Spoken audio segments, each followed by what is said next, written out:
కోట్ల రూపాయలు విలువ చేసే ప్రభుత్వ భూమిని గుత్త బేరానికి అమ్మేసిన రెవెన్యూ అధికారులు.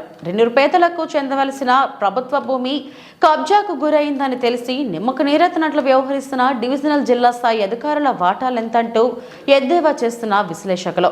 చెడ్డ మంచి లేకుండా ముడుపులు పుచ్చుకొని ట్రాన్స్ఫార్మర్ను ఏర్పాటు చేసి కోట్ల రూపాయలు విలువ చేసే ప్రభుత్వ భూమి కబ్జాకు సహకరించిన విద్యుత్ శాఖ అధికారులంటూ జోరుగా ప్రచారాలు. వివరాలను పరిశీలిస్తే అన్నమయ్య జిల్లా రైల్వే కోడూరు నియోజకవర్గం స్థానిక పట్టణ కేంద్రం నుంచి వెంకటగిరికి వెళ్లే ప్రధాన రహదారి పక్కనే 778, 779 సర్వే నెంబర్లలో గల ప్రభుత్వ భూమి దాదాపు 4-5 కోట్ల రూపాయలు విలువ చేస్తుందని, ఆ భూమిని ఓ ప్రముఖ పత్రికా విలేకరి పరివారం ఆక్రమిస్తున్నారని సమాచారం రావడంతో అక్కడికి వెళ్లిన మన న్యూస్ బృందం వాస్తవాన్ని చిత్రీకరించడం, విషయాన్ని ముందు ప్రభుత్వ అధికారుల దృష్టికి తీసుకువెళ్దామని ఏప్రిల్ 27వ తారీఖున ఆర్ఏ రాజశేఖర్ కు వాట్సాప్ ద్వారా సమాచారం అందించడం జరిగింది. తదుపరి స్థానికుల ద్వారా సమాచారం సేకరించి పలు మీడియాలలో వార్తలు ప్రచారం చేయడం, ఆ వార్తలను మండల స్థాయి నుంచి జిల్లా స్థాయి అధికారుల వరకు చేరవేయడం కూడా జరిగింది. ఇదంతా జరిగి నెలలు గడిచి ఆ ప్రభుత్వ భూమిలో ట్రాన్స్ఫార్మర్, బోరు, మోటార్, మామిడి చెట్లు, డ్రిప్ పైపులు ఏర్పాటు చేయడంతో దాదాపు అన్ని రకాల ఆక్రమణలకు సంబంధించిన కార్యకలాపాలు జరిగిపోతున్నాయనే విషయం తెలుసుకుని కోట్ల రూపాయలు విలువ చేసే ప్రభుత్వ భూమిని కొల్లగొట్టకుండా అడ్డుకునేందుకు వెళ్లిన మాజీ వ్యవసాయ శాఖ మార్కెట్ చైర్మన్ సుబ్బరామరాజుపై పోలీస్ స్టేషన్లో ఫిర్యాదు చేయడం అనే దాన్ని బట్టి రెవెన్యూ అధికారులు ఎంత మాత్రం ప్రముఖ విలేకరి శ్రీనివాసరాజుకు సహకరిస్తున్నారో చిన్నపిల్లల సైతం అర్థం చేసుకోవచ్చనే వార్తలు మెండుగా వినపడుతున్నాయి.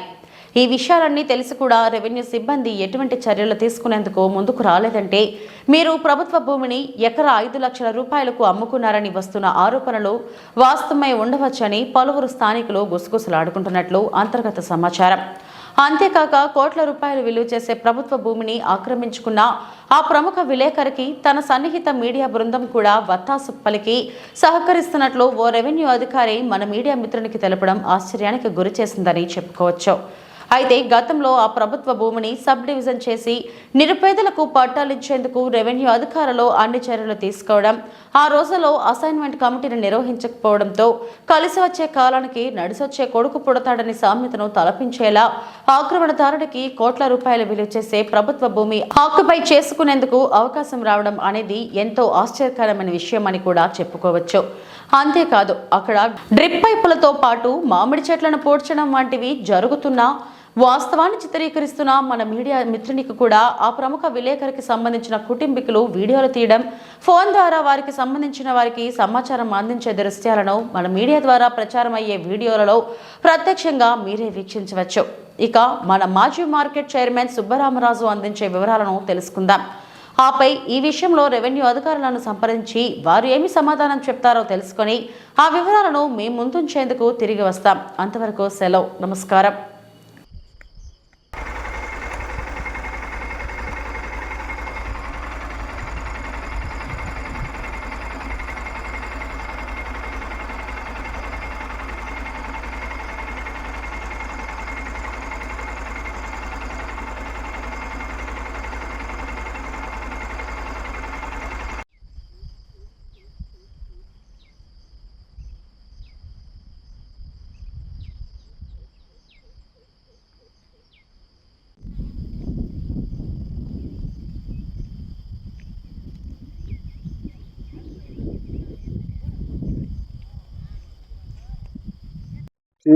శ్రీవరం రెవెన్యూ పరిధిలో సూరిగుంట చెరువు దగ్గర 2 నెలల క్రితం ఇదే మీడియా దృష్టికి తీసుకొచ్చినాము.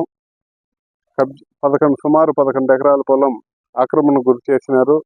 రెవెన్యూ వారిను పైప్ లైన్ వేస్తున్నారు, అవి తీసేయండి అని రెవెన్యూ వారి దృష్టికి తీసుకొచ్చినాము. వాళ్ళు ఇంతవరకు చర్యలు తీసుకోలేదు.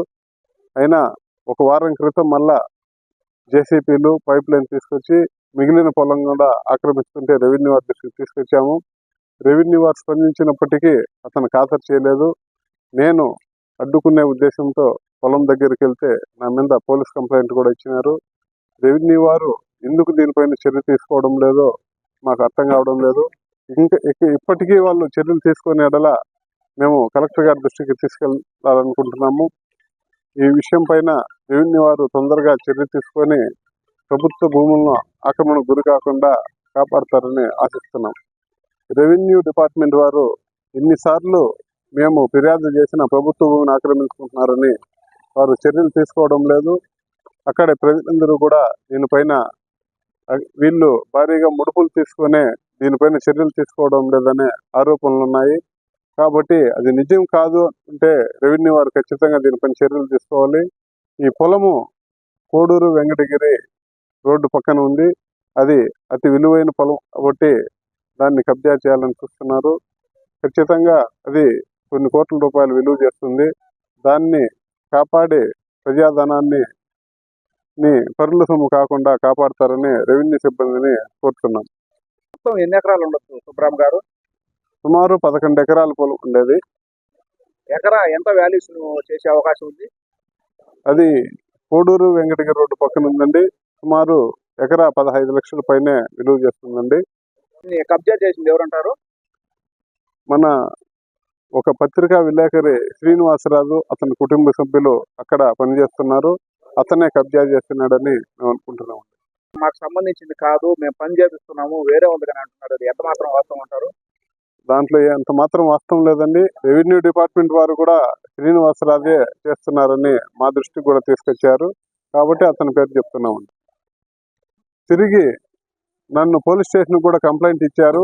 ఎవరు కంప్లైంట్ ఇచ్చారంటే శ్రీనివాసరాజే కంప్లైంట్ ఇచ్చారని చెప్పారు. కాబట్టి అతనే ఆక్రమించుకుంటున్నాడని మేము అనుకుంటున్నాము.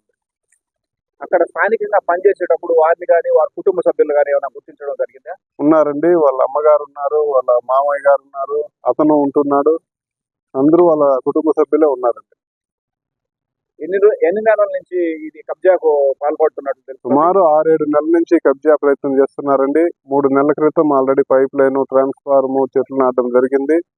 మేము ఆల్రెడీ రెవెన్యూ దృష్టికి తీసుకొచ్చాము, మీ మీడియా దృష్టికి కూడా తీసుకొచ్చాము. పబ్లిక్ డొమైన్ లో కూడా అన్ని వీడియోలు వచ్చినాయి. అయినా రెవెన్యూ వాళ్ళు చర్యలు తీసుకోలేదు. 2 నెలలు పని చేయకుండా ఉండి ఇప్పుడు మళ్ళా జేసీపీ పైప్ లైన్ అన్ని తీసుకొచ్చారు. ఆ వీడియోలు కూడా నా దగ్గర ఉన్నాయి. రెవెన్యూ వాళ్ళకి చెప్పినా కానీ వాళ్ళు ఇంతవరకు స్పందించలేదు. తర్వాత నేను అడ్డుకుంటున్నానే ఉద్దేశంతో మళ్ళా నా మీద కంప్లైంట్ ఇచ్చినారు. అయినప్పటికీ కూడా ప్రభుత్వ పొలాన్ని అడ్డుకుంటుంటే, ఆక్రమించుకుంటుంటే, అడ్డుకుంటుంటే కంప్లైంట్ ఇచ్చే వరకు వెళ్ళినారు. అయినా వచ్చాము. పబ్లిక్ డొమైన్ లో కూడా అన్ని వీడియోలు వచ్చినాయి. అయినా రెవెన్యూ వాళ్ళు చర్యలు తీసుకోలేదు. 2 నెలలు పని చేయకుండా ఉండి ఇప్పుడు మళ్ళా జేసీపీ పైప్ లైన్ అన్ని తీసుకొచ్చారు. ఆ వీడియోలు కూడా నా దగ్గర ఉన్నాయి. రెవెన్యూ వాళ్ళకి చెప్పినా కానీ వాళ్ళు ఇంతవరకు స్పందించలేదు. తర్వాత నేను అడ్డుకుంటున్నానే ఉద్దేశంతో మళ్ళా నా మీద కంప్లైంట్ ఇచ్చినారు. అయినప్పటికీ కూడా ప్రభుత్వ పొలాన్ని అడ్డుకుంటుంటే, ఆక్రమించుకుంటుంటే, అడ్డుకుంటుంటే కంప్లైంట్ ఇచ్చే వరకు వెళ్ళినారు. అయినా ఇంతవరకు రెవెన్యూ వాళ్ళు దీనిపైన ఎటువంటి చర్యలు తీసుకోలేదు. కాబట్టి వీళ్ళు భారీగా ముడుపులు తీసుకున్నారని అనుకోవాల్సి వస్తూ ఉంది. ట్రాన్స్ఫార్మర్ కూడా ఏర్పాటు చేశారా? ఏర్పాటు చేశారండి. ఎటువంటి ఆధారాలు లేకుండా ట్రాన్స్ఫార్మర్ ఎలా ఇచ్చుంటారు అనుకుంటున్నారు? అది కూడా రెవెన్యూ డిపార్ట్మెంట్ వాళ్ళనే అడగాలండి. ఏ ఆధారం లేకుండా ట్రాన్స్ఫార్మర్ ఎలా బిగించారో రెవెన్యూ డిపార్ట్మెంట్ వాళ్ళే చెప్పాలండి. తప్పుడు ధృవీకరణతో బిగించుంటారని మేము అనుకుంటున్నాము.